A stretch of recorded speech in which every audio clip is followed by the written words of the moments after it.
السلام عليكم ورحمة الله. فقرتنا النهاردة أكلة حلوة قوي وبتدفي. هنعمل النهاردة الرز مدفون في البطاطس، مدفونة في رز، أو الرز مدفون في بطاطس، أو المدفونة الحمرا، في ناس بتعملها بيضة.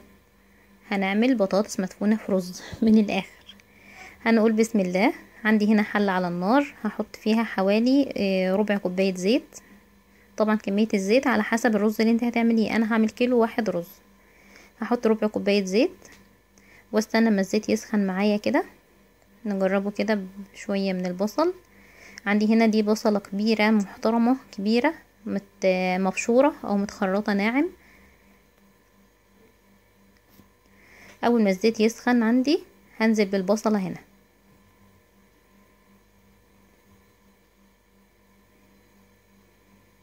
اهم حاجة بقى البصلة دي هنفضل نقلب فيها يمين وشمال لغاية ما تبقى زي بتاعة الرز الصيادية. انا عايزاها تتحمر، مش عايزاها صفرة ولا دبلانة ولا حاجة من دي، انا عايزاها محمرة مش محروقة لكن محمرة. هنشوف شكلها مع بعض. اهم حاجة افضلي قلبي من كل حتة علشان مش جنب يتحمر وجنب لا، وتلاقي البصل عندك مش مظبوطة، جنب اتحمر وجنب اتحرق او جنب لسه ني.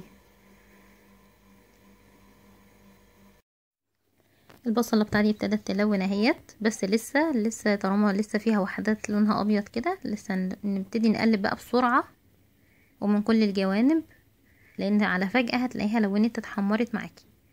فلو هي زادت عن اللازم التحمير بتاعها ممكن تتحرق او تلدع سنة منك، فساعتها هتمرر. خلاص حلو قوي كده. عندي دي كوباية طماطم متسبكة، يعني طماطم مضروبة في الخلاط واتسبكت، خدت منها كوباية. لو انت هتحطي طماطم مش متسبكة حطي كوبايتين. تمام كده. في المرحلة دي هديت النار، حطيت نص معلقة فلفل اسود وزيها ملح. انا مش هحط الملح دلوقتي كله، انا حاطه بس دول، يعني الملح ده علشان البصلة تدبل معايا بس. نديها تقليبة حلوة كده.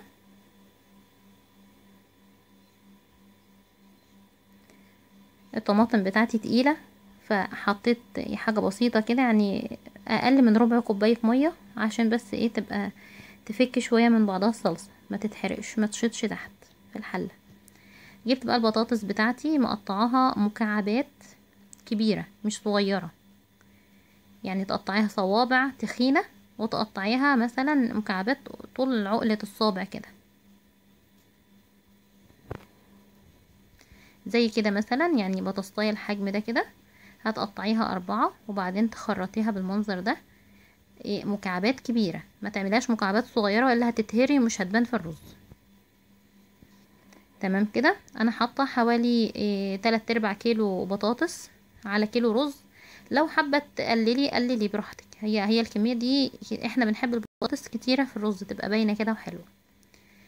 نديها تقليبه كده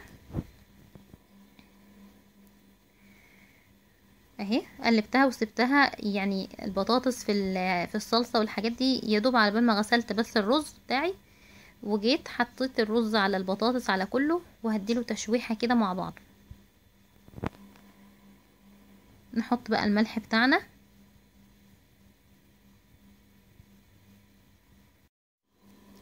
نيجي هنا بقى اضيف المية بتاعتي بعد ما اديته تقليبه كده وحطيت له الملح بتاعه.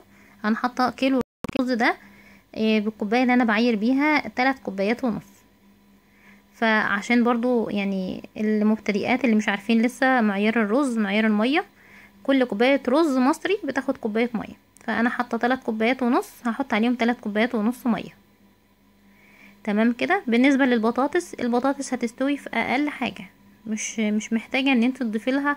ممكن لو خايفه مثلا ما تستويش ممكن تضيفي بالكتير نص كوبايه او اقل، لو الرز بتاعك من النوع اللي بيشرب الميه او بيحتاج ميه كتير.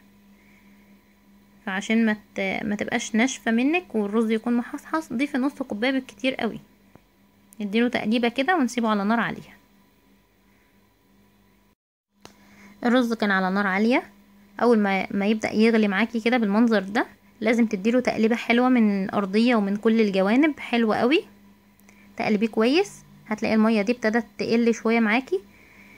ساعتها هدي عليه النار شمعة وسيبيه، وغطي عليه الغطا وسيبيه اهو. بعد ما تقلبيه هتبص تلاقي الرز ابتدى يطلع معاكي فوق كده. هدي عليه بقى النار خالص وسيبيه يستوي على مهله.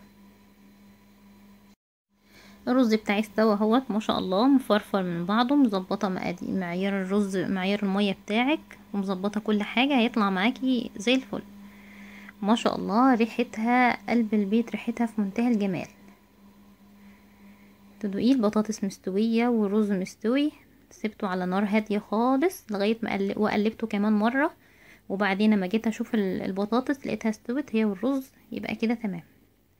اغرفيه بقى وقدميه باي طريقه تعجبك. انا عامله جنبه هنا بتنجان اللي هو اللي اسمه العرايس ده المدقلج، حاشياه، وعامله جنبه طماطم برضو مخلله، بتليق معاه جدا. اكله حرشه في منتهى الجمال، لا لحمه بقى ولا فراخ ولا اي حاجه من الكلام ده. جربيه وصدقيني هتعجبك جدا. الف هنا وشفا.